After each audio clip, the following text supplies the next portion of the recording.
आप सभी का स्वागत है पीपीआई ट्यूटोरियल में। मैं विकास कुमार आप सभी का स्वागत करता हूं। Welcome to PPI tutorial. और आज की वीडियो में आपने थंबनेल सही देखा है। हम लोग डिस्कस करने जा रहे हैं आपके पैरामेडिकल एग्जाम्स के लिए इंपॉर्टेंट वीवीआई क्वेश्चंस। ठीक है, तो हम लोग इस वीडियो में इंपॉर्टेंट क्वेश्चंस देखेंगे। बायोलॉजी सेक्शन से हम लोग देखेंगे और आप सभी को देखना है, आप कोई भी स्टेट के हो, यानी आप बिहार से हो, यूपी से हो या आप झारखंड से हो, आप सबके लिए ये क्वेश्चंस बहुत इंपॉर्टेंट है, क्योंकि पैरामेडिकल का सिलेबस सभी के लिए सेम ही रहता है, बस थोड़ा सा अंतर रहता है 19-20 का। नहीं तो सभी के लिए पैरामेडिकल के एग्जाम्स के लिए सिलेबस सेम है, यानी एनसीईआरटी से है आपका 11th-12th। सो आप सभी कोई इस वीडियो को पूरा अंत तक जरूर देखना, ठीक है। सो आप देख सकते हो हम लोग बिहार पैरामेडिकल का इस वीडियो में डिस्कस करेंगे, यानी 2018 में जो बायोलॉजी सेक्शन से पूछा गया था प्रीवियस ईयर में DCCPMD में, ये आपके लिए भी इम्पॉर्टेंट है equally for UP and Jharkhand. So VVI questions, important questions हम लोग देखेंगे, ठीक है। तो वीडियो को शुरू करने से पहले चैनल पे नए हो तो सब्सक्राइब कर लो, और अभी तक टेलीग्राम चैनल ज्वाइन नहीं किया है तो लिंक डिस्क्रिप्शन बॉक्स में मैंने दे रखा है टेलीग्राम चैनल का, जाके ज्वाइन कीजिए, क्योंकि वहाँ पे मिलते हैं आपको क्लासेस के timings, quizzes, important PDFs, notes, और टाइम टू टाइम वहाँ पे आपके मैं डाउट्स और डिस्कशन ग्रुप में आपसे टेस्ट भी लेता हूँ। तो जाके अभी तुरंत टेलीग्राम चैनल ज्वाइन कर लो, और इंस्टा और ऐप भी ज्वाइन करना ना भूलना। तो चलिए वीडियो को बिना समय गवाते हुए शुरू करते हैं। सो आपसे पहला सवाल पूछ रहा है which is not a living fossil. तो आपसे पूछ रहा है which is not a living fossil, कौन सा एक जीवित जीवाश्म नहीं है, यानी राजकर्कट, स्पेनोडॉन, एस्क्रिप्टोटेरिक्स या पेरिपेटस। तो आपको बताना है इसमें से करेक्ट आंसर क्या होगा। फटाफट आप लोग कमेंट्स में अपने आंसर दीजिए, ठीक है। उसके बाद मैं आपको आंसर बताऊंगा। तो इसका करेक्ट आंसर आपका क्या होगा, आइए डिस्कस कर लेते हैं। कि आपको बताना है लिविंग फॉसिल फ्यूल्स कौन सा इसमें से नहीं है, ठीक है। तो फॉसिल फ्यूल्स का मतलब क्या होता है, ठीक है, ये देख लेते हैं। सो यहाँ पे आपका जो किंग क्रैब है, स्पेनोडॉन है और पेरिपेटस, ठीक है, ये तीनों आपका लिविंग है, ठीक है। लेकिन आपका आर्चिप्टोटेरिक्स आप लोग जानते हो, कलेक्टिव लिंक बिटवीन बर्ड्स वाला था पार्ट, तो ये आपका डेड है, ठीक है। तो ये नॉट लिविंग में चला जाएगा, ये डेड है, तो ये आपका करेक्ट आंसर हो जाएगा, ठीक है। और आर्चिप्टोटेरिक्स किसके बीच में लिंक कराता था, फिर से बताइए कमेंट बॉक्स में बताइए, ये किसके बीच में आपका लिंक करवाता है, जल्दी बताइए कमेंट बॉक्स में, ठीक है। तो इसका करेक्ट आंसर सी होगा, किंग क्रैब जीवित है, स्पेनोडॉन जीवित है, पेरिपेटस अभी भी जीवित है। तो ये तो लिविंग फॉसिल्स हो गए। नॉन लिविंग में मतलब आपका आर्चिप्टोटेरिक्स हो गया, तो सी इज द करेक्ट आंसर। और ये लोग हम लोग देखते ही बता सकते हैं, क्योंकि ये क्लास 12th का है, ठीक है। इवोल्यूशंस वाला जो यूनिट है ना, वहाँ से पूछा गया, ठीक है। तो एक बार क्लास 12th का भी इवोल्यूशंस कर लीजिएगा, आपके लिए भी बहुत ही इंपॉर्टेंट है, ठीक है। आपके लिए भी ये बहुत ही इंपॉर्टेंट चैप्टर है, ठीक है। तो ये क्लास 12th इवोल्यूशंस वाला जो चैप्टर है बहुत इंपॉर्टेंट, वहाँ से क्वेश्चंस बनता है आपको, ठीक है। तो ये फर्स्ट का हो गया आपको। और कमेंट करके बताना है आपको कि आर्चिप्टोटेरिक्स आपका किसके बीच में कनेक्टिव लिंक है। जैसे यूक्लिना आपका है ना, यूक्लिना भी किसके बीच में है। चलिए इससे एक और क्वेश्चन आ गया कि यूक्लिना भी आपका, जो आप लोग देखते हो यूक्लिना, लीना, आपको उसका बताना ये किसके बीच में कनेक्टिव लिंक है। कनेक्टिव लिंक का मतलब किस दो चीज़ों को ये जोड़ता है। तो यूक्लिना का और आर्चिप्टोटेरिक्स का आपको दोनों को कमेंट्स करके बताना है कमेंट बॉक्स में। आंसर तो मैंने बता दिया सी, तो ये आपका वर्क है, ठीक है। ये थोड़ा सा आपको मेरे तरफ से होमवर्क है, तो आपको कमेंट में बताना है। चलिए नेक्स्ट क्वेश्चन पे चलते हैं। नेक्स्ट क्वेश्चन आपसे क्या पूछ रहा है। नेक्स्ट क्वेश्चन आपसे पूछ रहा है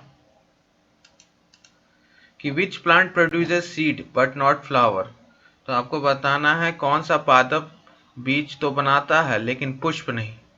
तो ये किस चीज का है कि बीज तो बनाता है, यानी फ्लावरलेस सीड्स। फ्लावरलेस सीड्स कौन बनाता है, यही चीज हम लोग को अभी देखना है कि फ्लावरलेस सीड्स आपका कौन बनाता है।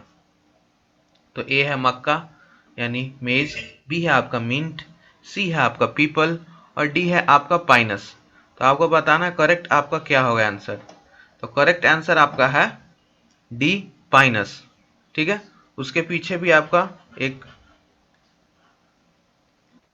थ्योरी है, क्योंकि आपका जिम्नोस्पर्म जो रहता है, क्योंकि ये जिम्नोस्पर्म है, बाकी तीनों ABC maize mint peepal these are all the examples of आपका एंजियोस्पर्म। तो जिम्नोस्पर्म आपका क्या देता है, आपका फ्लावरलेस सीड पेयरिंग प्लांट्स है, तो पाइनस उसी का एग्जांपल है, और एंजियोस्पर्म का बाकी सब आपको एग्जांपल्स है मेज मिंट पीपल। तो उसमें बियर करता है flower and fruits and seeds, तीनों सीड्स भी होगा उसमें, फ्रूट्स भी होगा और आपका फ्लावर भी होगा। तो इसका करेक्ट आंसर जो कि प्लांट प्रोड्यूस नहीं करेगा बीज लेकिन पुष्प को करेगा बिना पुष्प के, तो वो है आपका पाइनस, और वो किस चीज का एग्जांपल है, जिम्नोस्पर्म का। तो करेक्ट आंसर क्या हो गया आपका डी। ठीक है, चलिए नेक्स्ट क्वेश्चन पे चलते हैं।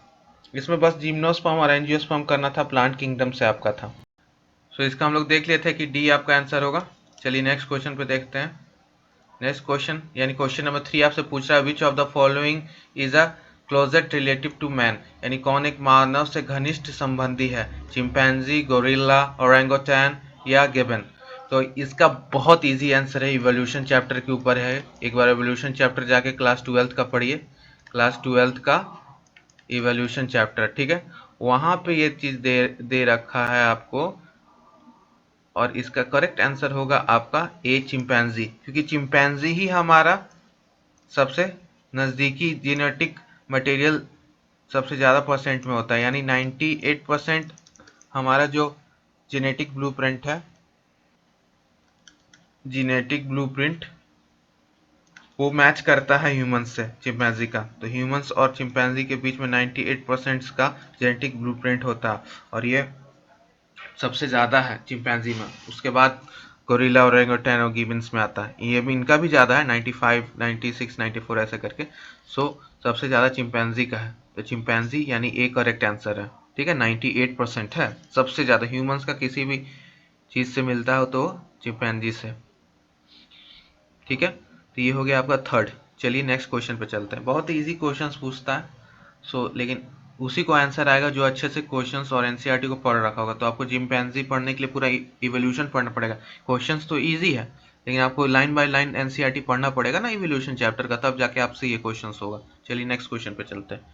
एनसीईआरटी को हमेशा अच्छे से कीजिए। क्वेश्चन नंबर 4 पे चलते हैं। क्वेश्चन नंबर 4 आपसे क्या पूछ रहा है, कोहनी किस प्रकार की संधि है। ठीक है, कोहनी में किस प्रकार की संधि होती है।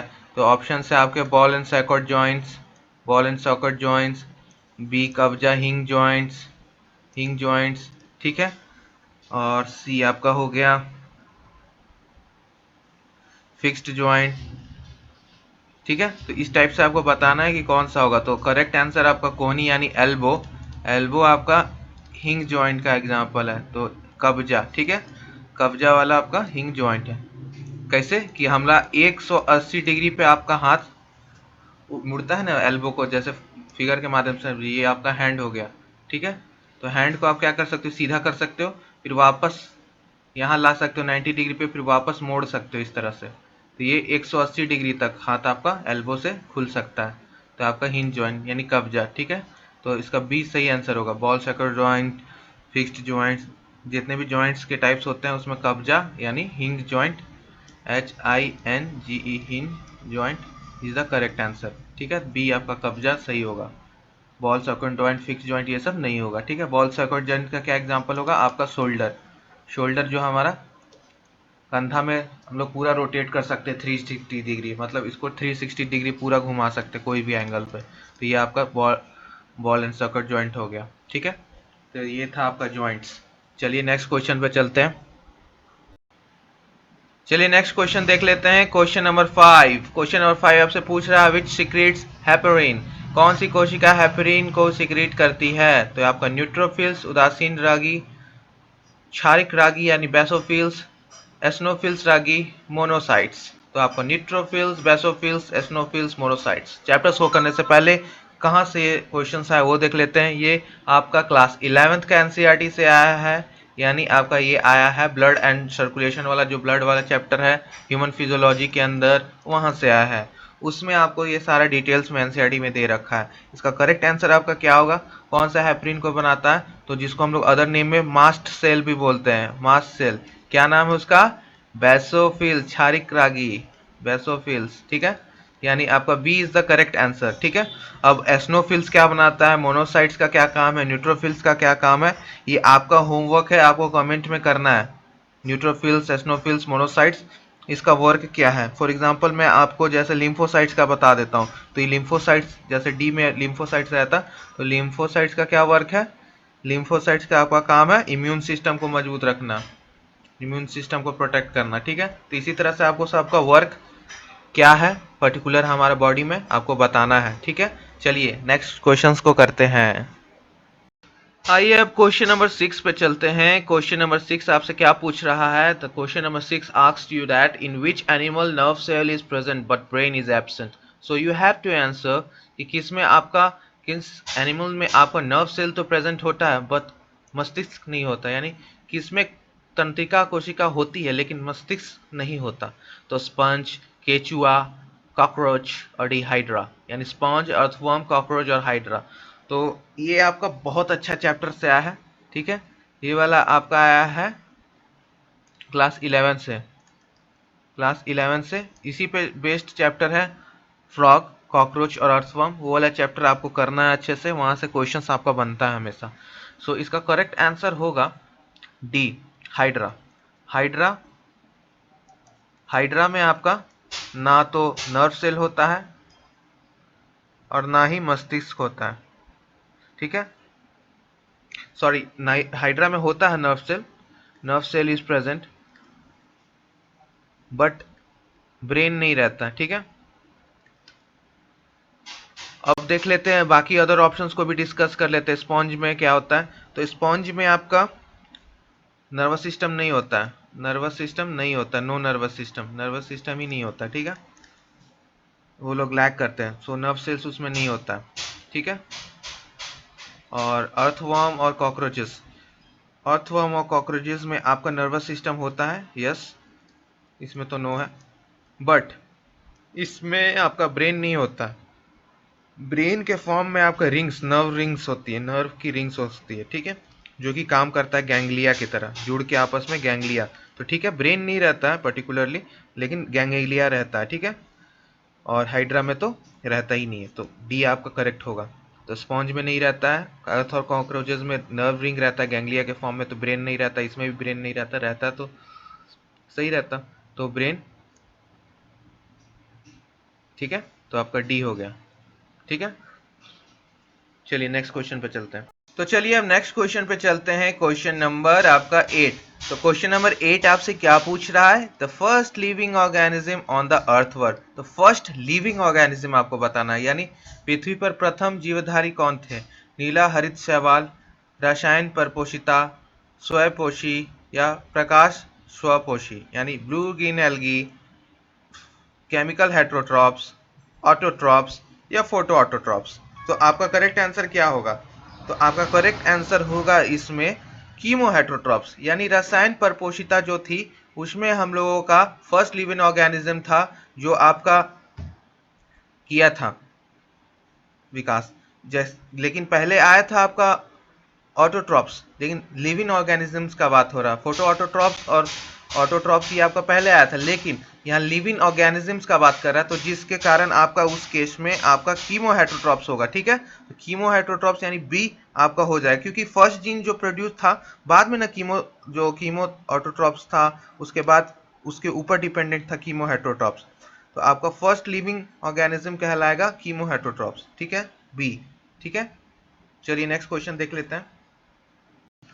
चलिए नेक्स्ट क्वेश्चन देख लेते हैं। नेक्स्ट क्वेश्चन आपसे क्या पूछ रहा है, which is a modified amino acid. ठीक है, मॉडिफाइड अमाइनो एसिड क्या है, तो कौन सा एक अमाइनो एसिड मॉडिफाइड अल्म है, एपिनेफ्रीन, प्रोजेस्टेरॉन, ठीक है, प्रोस्टाग्लैंडिन, सॉरी इसको ठीक कर लीजिएगा, प्रोस्टाग्लैंडिन, और डी आपका एस्ट्रोजन। ठीक है, तो आपको बताना है क्या होगा आपका सही आंसर। तो मॉडिफाइड अमाइनो एसिड क्या है आपका, मॉडिफाइड अमाइनो एसिड क्या है आपका, ठीक है, तो वो आपका होगा एपिनेफ्रिन। ठीक है, एपिनेफ्रिन को हम लोग और अदर नेम यानी एड्रेलिन के नाम से भी जानते हैं, करेक्ट है, एड्रेलिन के नाम से भी हम लोग जानते हैं, और ये सिक्रीट किया जाता है बाय एड्रिनल मेडुला। ठीक है, एड्रिनल मेड्यूला से सीक्रेट होता है, ये निकलता है मेड्यूला। और इसको हम लोग अदर वर्ड्स में क्या बोलते हैं, कैटिकोलामीन्स, ठीक है। और ये आपका डिराइव्ड होता है अमाइनो एसिड से, जिसको हम लोग मॉडिफाइड भी बोलते हैं, थ्रायोसिन से, ठीक है। किससे, तो थ्रायोसिन से डिराइव्ड होता है।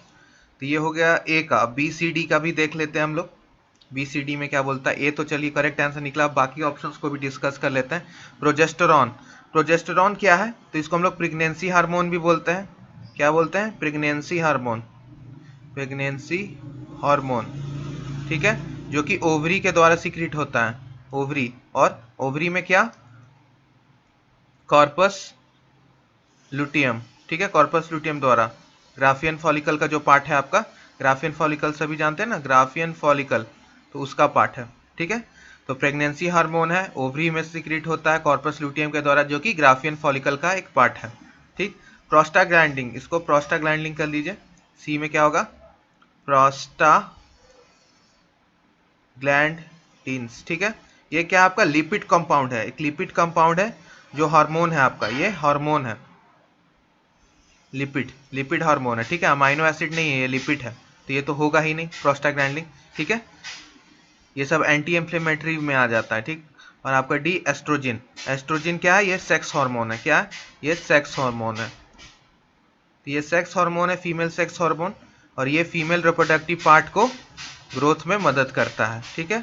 और इसको हम लोग सेकेंडरी सेक्स कैरेक्टर जो होता है उसका ये करता है। तो ये आपका प्रॉपर डिफिनेशन हो गया सारा, और एक्सप्लेनेशन हो गया क्वेश्चन नंबर 8 का। इससे पहले वाला क्वेश्चन नंबर 7 था, ठीक है। और आप लोग टेलीग्राम से भी ज्वाइन कर लीजिए, अभी तक नहीं ज्वाइन किए हैं तो, क्योंकि वहाँ पे आपको सारा इन्फॉर्मेशन मिलेगा। और प्लेलिस्ट में जाके देख लीजिए, आपको मैंने और भी क्वेश्चन सॉल्व करा रखे हैं वीवीआई, तो पैरामेडिकल डेंटल्स वगैरह के लिए प्लेलिस्ट में जाइए, आपका पूरा मैंने सॉल्व करा रखा है, तो आप जरूर जाके देखिए। कोई भी स्टेट्स को, यूपी, बिहार, झारखंड, आप सबको जाके देखिए और क्वेश्चंस को करिए, प्रॉपर एक्सप्लेन किया हूँ मैं, ठीक है। नेक्स्ट क्वेश्चंस को देख लेते हैं। नेक्स्ट क्वेश्चन यानी क्वेश्चन नंबर 9 आपसे क्या पूछ रहा है कि साइक्लिक लाइट फॉस्फोरिलेशन, इसको फॉस्फोरिलेशन कर लीजिएगा, प्रोड्यूसेस क्या, तो चक्रीय प्रकाश फॉस्फोरिलेशन आपका क्या द्वारा निर्माण होता है, क्या निर्माण करता है, तो आंसर होगा डी, एटीपी, ठीक है, एटीपी बनाता है, तो करेक्ट आंसर होगा एटीपी। और ये आपका प्लांट फिजियोलॉजी का है, तो प्लांट फिजियोलॉजी अच्छे से कर लीजिएगा क्लास 11th का, ठीक है, वहां से एक प्रश्न पूछा है। चलिए नेक्स्ट क्वेश्चन पे चलते हैं। नेक्स्ट और आखिरी प्रश्न है कि uric acid is the main nitrogenous compound of the excretory substance of, यानी आपको बताना है कि यूरिक अम्ल किसकी उत्सर्जकता का प्रथम पदार्थ, मतलब मुख्य पदार्थ होगा, मेन कंपोनेंट होगा आपका नाइट्रोजिनस कंपाउंड का एक्सक्रीटरी सब्सटेंस में। तो ए है ह्यूमन, बी है कछुआ, सी है कॉकरोच, और डी है मेंढक फ्रॉग। तो आपको बताना है कौन सा सही होगा। तो यहाँ पे कॉन्सेप्ट हमको जानना है यूरिकोटेलिक एनिमल्स के बारे में। किसके बारे में, तो यूरिकोटेलिक एनिमल्स के बारे में। यहाँ क्या पूछ रहा है आपको कि आपका बर्ड्स, लिजर्ड्स, स्नेक्स, कॉकरोचेस और स्नेल्स और टेरेस्ट्रियल्स इंसेक्ट जितने भी हैं सब यूरिकोटेलिक होते हैं। इसका मतलब क्या होता है कि जो अपना मेन प्रोडक्ट, एक्सक्रीटरी प्रोडक्ट आपका नाइट्रोजनस वेस्ट के रूप में, यानी यूरिक एसिड के रूप में, यूरिक अम्ल के रूप में आपका निकालते हैं, ठीक है। और ऐसे एनिमल्स क्या होते हैं जो अमोनिया को कन्वर्ट कर देते हैं लेस टॉक्सिक में, तो ये अमोनिया को यूरिक एसिड में लेस टॉक्सिक में कन्वर्ट कर देते हैं, और इसको फिर वाटर के साथ, आपको लेस अमाउंट वाटर के साथ भी रिलीज कर सकते हैं। तो ये आपका कॉकरोचेस में होता है यूरिकोटेलिक, ठीक है। तो आपका सही हो जाएगा सी, यूरिकोटेलिक एनिमल्स यानी यूरिक एसिड यानी कॉकरोचेस। तो करेक्ट आंसर हो जाएगा आपका डी। तो यूरिकोटेलिक वैसे एनिमल्स है जो अमोनिया को लेस टॉक्सिक वे में कन्वर्ट करते हैं, यानी यूरिक एसिड में, और कम पानी में भी आराम से एक्सक्रीटरी प्रोडक्ट्स में निकाल सकते हैं। तो ये आपके birds, lizard, snakes, cockroaches, snails, ये सारे एग्जांपल्स हो गए यूरिकोटेलिक एलिमेंट्स का। तो आपको आज की क्लास कैसी लगी एक बार कमेंट करके ज़रूर बताइएगा, और पीपीआई को सब्सक्राइब कर लीजिए इसी प्रकार के इन्फॉर्मेटिव वीडियो क्लास लेक्चर्स पाने के लिए, और टेलीग्राम से ज्वाइन कर लीजिए 2020 का अपना कट ऑफ पाने के लिए।